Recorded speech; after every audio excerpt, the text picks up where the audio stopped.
اور میری امی بھی مجھے دیکھ کر رونے لگی۔ ہم دونوں نے ایک دوسرے کا سہارا دیا اور کہا امی اگر میں پڑھ لکھ جاؤں گی نا تو میں ایک بہت اچھی کوٹھی خرید کے دوں گی تمہیں۔ امی کی آنکھوں میں آنسو آنے لگے۔ تمہیں ہمیشہ خوش رکھوں گی۔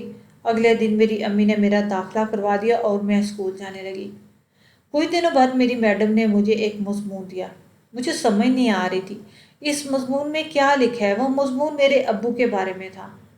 میں تو جانتی بھی نہیں تھی کہ میرے ابو کیسے ہیں، کون ہیں اور کتنا پیار کرتے تھے مجھ سے۔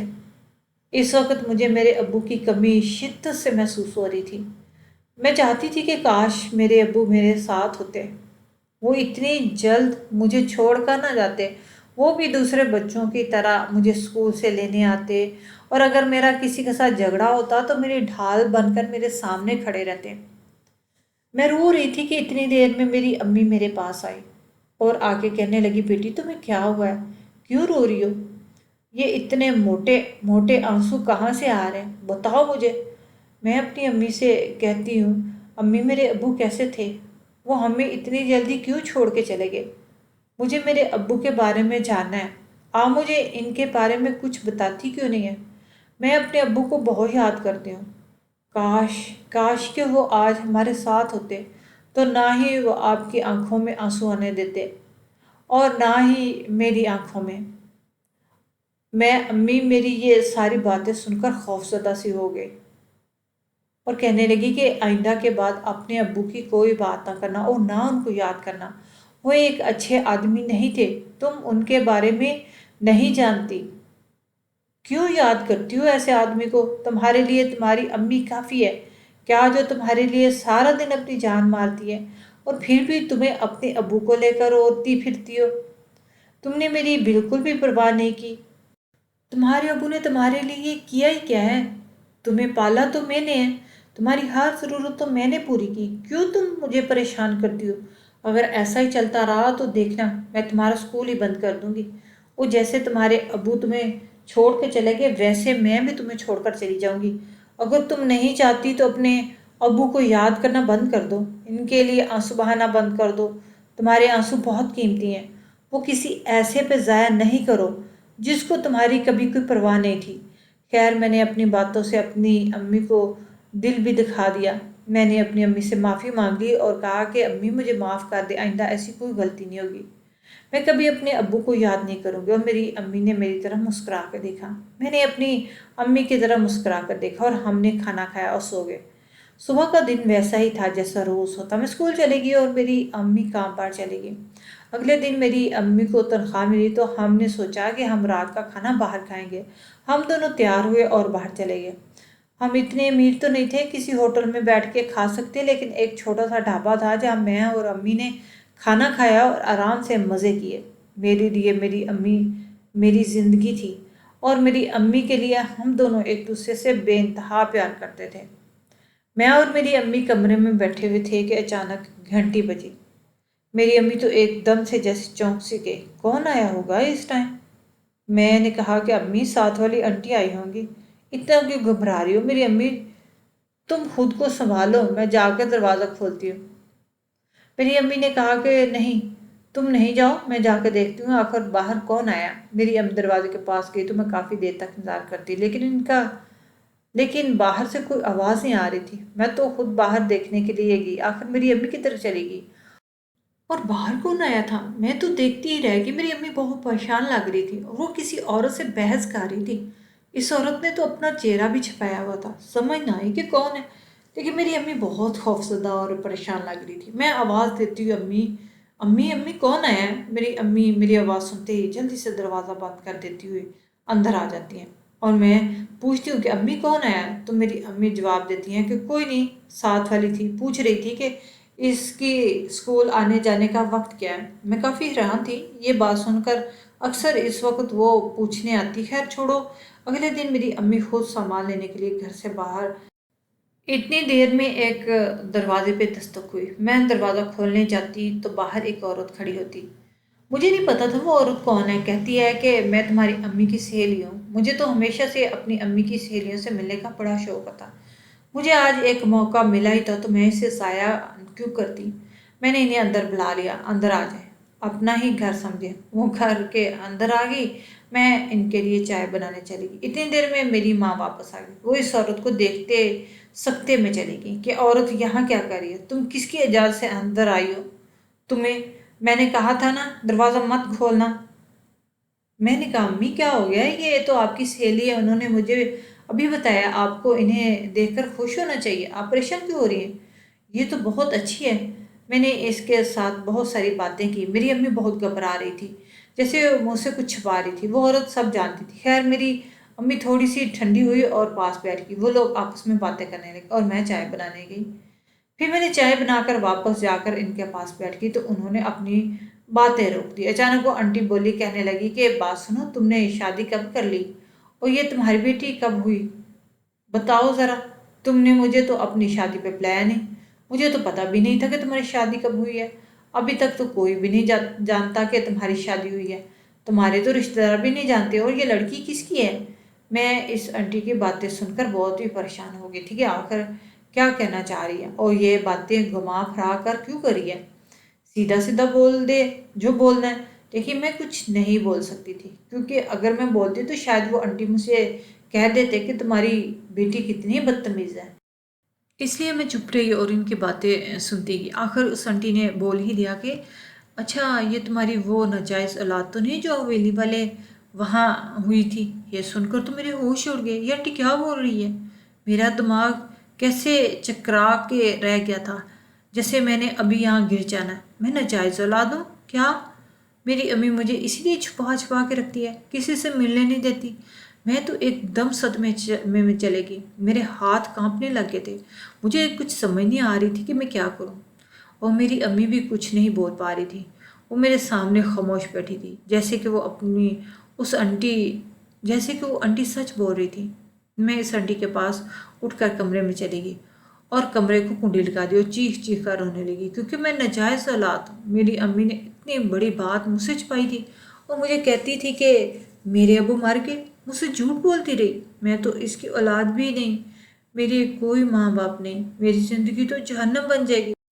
میری امی نے کیوں پالا؟ میری امی کو اسی وقت مجھے مار دینا چاہیے تھا، تاکہ میں نہ ہوتی، نہ میری دنیا جہنم بنتی۔ میری امی نے میرے ساتھ اچھا نہیں کیا، مجھے زندہ رکھ کر مجھے نہیں جینا، مجھے تو مرنا ہے۔ میں روز روز کے مرنے سے بہتر ہے ایک ہی بار مر جاتی۔ میری امی دروازے کے پاس آئی اور کہتی کہ میری ایک بات سنو، زندگی تمہاری جہنم نہیں ہوئی، زندگی تو میری برباد ہوئی، تمہاری وجہ سے میں نے کبھی شادی نہیں کی، میں تو تمہیں مار دینا چاہتی تھی، پھر میری ہمت نہیں ہوئی کہ ایک ننھی سی جان کو میں کیسے ختم کر دوں، سوچا چلو اسی کے ساری زندگی گزار لوں گی، بے انتہا پیار دوں گی۔ میں نے اتنی ہمت نہیں تھی کہ میں تمہاری جان لے سکتی، مجھے معاف کر دو میری بیٹی، کوئی بھی تمہاری زندگی جہنم نہیں بنا سکتا، تمہیں کوئی ہاتھ میں نہیں لگا سکتا، تم جان ہو میری، میں تمہاری ماں ہوں، دروازہ کھولو، میرے پاس آؤ، میں نے بچپن سے تمہیں ایک نازک پھول کی طرح پالا ہے، تمہارا خیال رکھا ہے، تمہیں اپنی ماں کو اس طرح پریشان نہیں کرنا چاہیے، میں تمہارے بنا مر جاؤں گی، میرا تمہارا بنا ہے ہی کون؟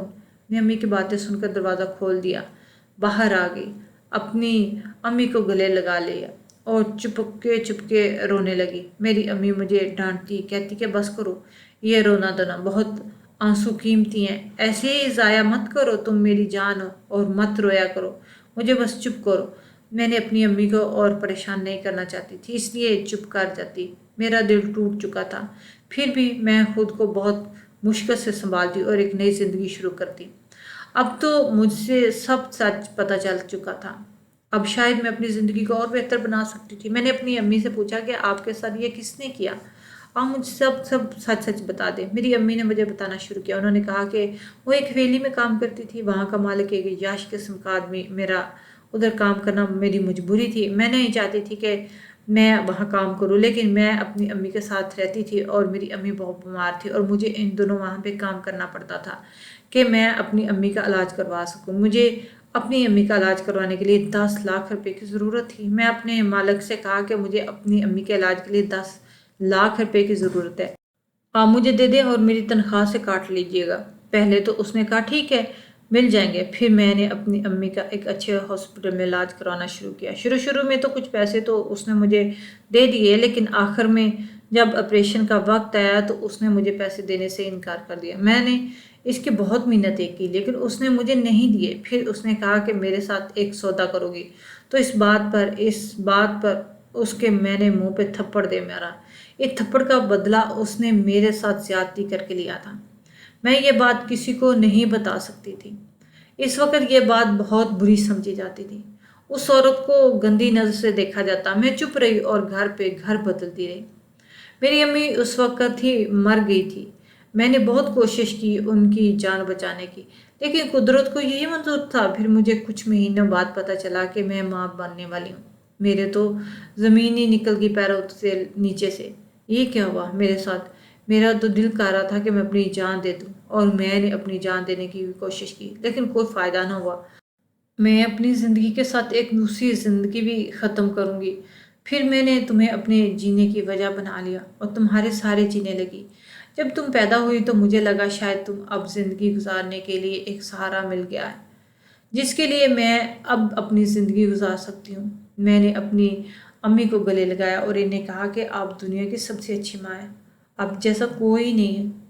آپ بہت پیار کرتی ہیں اور کبھی آپ کو چھوڑ کر نہیں میں جاؤں گی، ہمیشہ آپ کے ساتھ رہوں گی۔ اب میں نے سوچ لیا کہ مجھے کیا کرنا۔ مجھے اس حویلی کے مالک کو ڈھونڈنا تھا اور اسے اپنی ماں کا بدلہ لینا تھا۔ اس کو ایسا ذلیل کرنا تھا کہ وہ نیند میں بھی سوچ نہ سکے کسی عورت کی زندگی تباہ کرنے کا۔ میں یونیورسٹی جانے لگ گئی تھی اور ساتھ ہی ساتھ کام بھی کرتی تھی۔ اپنا خرچہ میں نے خود اٹھانا شروع کر دیا۔ میری امی نے مجھے ایک موبائل گفٹ کیا کیونکہ مجھے موبائل کی بہت ضرورت تھی۔ میری عمر 20 سال ہو چکی تھی۔ اب مجھے لگتا تھا کہ میں ایک مضبوط ترین لڑکی بن چکی ہوں جو کسی سے ڈر نہیں سکتی، کیونکہ پڑھائی ہی تو سب کچھ ہوتی ہے۔ پڑھائی سے ہی ایک انسان مضبوط انسان بنتا ہے۔ میرے دماغ میں صرف اپنی ماں کا ہی بدلہ چل رہا تھا، لیکن اس طرح اس شخص سے میری ماں کا بدلہ لوں۔ پھر میں نے کسی نہ کسی طریقے سے اس حویلی کے مالک کے بارے میں پتہ لگا ہی لیا، اور پتہ لگانے پر مجھے معلوم ہوا کہ وہ انتہائی عیاش قسم کا مرد تھا جس کو اپنی بیوی بیٹی کسی کی بھی کوئی پرواہ نہیں تھی، اپنی عیاشیوں میں ہی مگن تھا۔ میں نے سوچ لیا کہ اس کو پوری دنیا بھر میں ذلیل کروں گی۔ اس کی وجہ سے میری ماں بہت روئی، اس کو نہیں بخشوں گی۔ تو میں نے اپنا انتقام لینا شروع کیا۔ سب سے پہلے تو میں اس حویلی میں داخل ہوئی، اس کے بارے میں ساری معلومات نکالی کہ وہ کون کون اس گھر میں ہے اور کون کون سے ہاتھ اس کے پیچھے ہیں جس کے سر وہ اتنے گھنونے کام کرتا ہے۔ میں جانتی تھی کہ اگر میں پولیس کے پاس جاؤں تو کوئی فائدہ نہیں ہوگا۔ ثبوت رشوت دے کر دوبارہ سے جیل سے نکل آئے گا اور دوبارہ معصوم لوگوں کی زندگیاں تباہ کرے گا۔ خیر، میں اس جیسے آدمی کو ایک دردناک زندگی دینا چاہتی تھی۔ مجھے ابھی کچھ عرصہ پہلے سوشل میڈیا مارکیٹنگ میں ملازمت کی آفر ملی تھی۔ میں نے ان کی آفر قبول کر لی اور میں جانتی تھی کہ میں کیسے اس حویلی میں داخل ہو سکتی ہوں۔ انہی دنوں اس کی بیٹی کی شادی بھی تھی، تو ہمارے ادارے میں کافی لوگ وہاں پر رپورٹنگ کے لیے جا رہے تھے، تو میں نے سوچا میں بھی جاتی ہوں، جا کر اس کی کچھ ویڈیو وغیرہ بناؤں گی۔ ویڈیوز آگے جا کر میرے کام آ جائے گی، کیونکہ ایسے مردوں کو اپنی گندی حرکتوں سے باز کبھی نہیں آتے، وہ تو بس ایک نوکری کی تلاش میں ہوتے ہیں۔ اور جیسے کہ میں نے منصوبہ بنایا تھا، میں اس کی بیٹی کی شادی پر گئی اور وہاں پر بڑے بڑے لوگ اور میرزادے اور میرزادیاں آئی ہوئی تھیں، بڑے بڑے چینل کے لوگ بھی، اور ہر طرف کیمرے ہی کیمرے تھے۔ مجھے امید نہیں تھی کہ اتنے کیمرے اور روشنی میں بھی وہ حویلی کا مالک کچھ غلط کام کر سکتا ہے، لیکن میں یہ موقع ہاتھ سے کبھی جانے نہ دے سکتی۔ اس لیے میں نے سوچا کہ اس کے کمرے میں جا کر کیمرہ لگا دیتی ہوں تاکہ مجھے وہاں کی سب خبر ملتی جائے، اور میں نے 3-4 جگہوں پر اپنے ذاتی کیمرے لگا دیے تاکہ اس کے رنگوں ہاتھوں ویڈیو بن کر نکل آئیں، اور ویڈیو کا میں نے سوچا تھا کہ سوشل میڈیا پہ ڈال دوں گی۔ میرا تو یہی کام تھا، ویڈیوز کو وائرل کرنا۔ تو یہ ویڈیوز کو وائرل کرنا میرے بائیں ہاتھ کا کھیل تھا۔ میں اب شادی کے مزے لینے لگی، کیونکہ اتنے بڑے رئیس کی شادی تو تھی نا، کھانا بھی زبردست ہونا تھا۔ میں نے کھانے کے اچھے سے مزے لیے اور جاتے ہوئے کیمرے جتنے بھی لگائے تھے۔ اس طرح نہیں ہو سکتا، اس نے کچھ نہ کچھ ضرور کیا ہوگا، جبکہ اتنی لڑکیاں عورتیں وہاں پر موجود تھیں اور وہ کچھ نہ کرے، ایسا ہو نہیں سکتا تھا۔ جگہ جگہ وہ مارنے سے انسان تھوڑا رہتا ہے وہ تو کتا بن جاتا ہے، اور جیسا کہ میں نے سوچا تھا اس نے پھر اس سے شادی میں ایک عورت کو اپنی زیادتی کا نشانہ بنایا۔ ایسے مرد باز نہیں آتے جتنے جسموں کے عادی ہوتے ہیں، وہ بس ایک موقع تلاش کرتے ہیں اور وہ ہے علی کا مالک۔ تو اس قدر گھٹیا انسان تھا، اس نے پتہ ہی نہیں کتنی معصوم لڑکیوں کی زندگیاں تباہ کی تھی، پتہ ہی نہیں تھا کتنی عورتیں اس کی وجہ سے خودکشی کر چکی تھیں اور کتنی عورتوں کی زندگی جہنم بن گئی تھی۔ میں نے ویڈیو کو اپنے پاس محفوظ کیا اور سوشل میڈیا پر ڈال دی۔ میرے کوئی دوست ہیں جن کی ایک ویڈیو ڈالنے سے ساری دنیا ہل جاتی۔ میں نے ان کی تھوڑی سی منتیں کی اور کہا کہ یہ ویڈیو ڈال دیں اور اس آدمی کو ذلیل کر کے رکھ دیں تاکہ اس طرح کے مردوں سے ہمارے ملک کی عورتیں محفوظ رہ سکیں۔ انہوں نے میری بات سنی اور ویڈیو ڈال دی، جس سے وہ اس قدر ذلیل ہو کے رہ گیا۔ اس کی گندی گلیاں حرکتیں پوری دنیا نے دیکھ لی۔ اب کوئی بھی اس کی حرکتوں سے انجان نہیں تھا، وہ کہیں پہ بھی منہ دکھانے کے قابل نہیں رہا۔ پہلے تو وہ بند کمرے میں عورتوں کی عزت خراب کرتا تھا اور کسی کو بھی پتہ نہیں چلتا تھا، اور اب تو پوری دنیا سے واقف تھی، اور اس رئیس نے نہ جانے کتنی دنیا برباد کی تھی۔ اس کا انجام تو یہی ہونا تھا، نہ آخرت میں منہ دکھانے کے قابل اور نہ ہی دنیا میں منہ دکھانے کے قابل رہا تھا۔